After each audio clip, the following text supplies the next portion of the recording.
Shalom, assalamu alaikum, my friends, peace be with you. I wanted to make this video a short one, but I wanted to remind all the Muslims and people that argue about Jesus' divinity, or if he's God, or if he's God's son, this, that. So, in the beginning was God, and the Word was with God, and the Word was God. And the Word became flesh and dwelt among us. Now, in that context, you have to understand this, that when you're arguing about the divinity of Jesus, or Jesus never claiming out of his own mouth that he was God, it is because you are looking at pre-resurrection. So there are three stages of Yeshua's life, Isa's life, Jesus' life. The Alpha, him being the light spoken by God, the word, the very word of light spoken by God, that is him, and that is where he is God as well. Then you get into context of when he is born by prophecy to the virgin, where he becomes man to subject his own self to his own law, to be the salvation for his own creation. All things belong to God.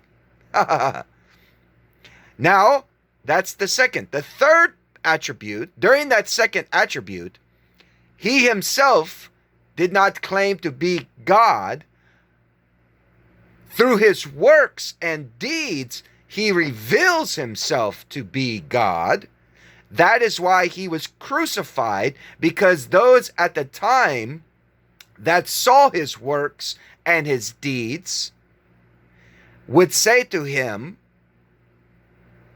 "Tell us plainly, are you the son of the Creator? Are you the son of the Blessed One? Who are you?" And when he answers them, they don't like his answer. So they were picking up stones to stone him, and that's where he comes and he says things like, "Why do you wish to stone me? Because of the works that I have done?" And they say, "Not because of your works, but because you, being a man, claim to be God." So anybody who wants to know where does Jesus claim to be God, all you need to do is look at that aspect, that it was you who claimed him God, so you wanted to stone him. When in fact he became the man at that time to which the Spirit of God had guided, which became a son of God, pre-resurrection. So all your arguments are based upon the pre-resurrection, and not the Alpha nor the Omega. Now let's go to the Omega aspect of him. In the Omega aspect of him, here he is born, or it dies, and he is resurrected back to that which he once was in the beginning. I am the Alpha and the Omega. Even though in between Alpha and Omega, I had a work that I performed. Allah is the most greatest of planners, yes. His work he was performing was your salvation. His work is one. The vessel is one. The whole thing is one. It is all from God. It is all the kalamat min Allah. And now you reject the work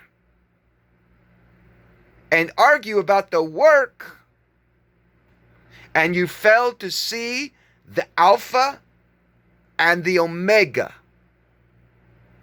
You're confused in his work. That's where you're all corrupt and have no understanding of the greater truth, the Alo Akhbar truth of this whole story of creation itself. The story of creation itself is put in a nutshell. I am the Alpha and the Omega. That's it. Shalom. Assalamu alaikum. Peace be with you.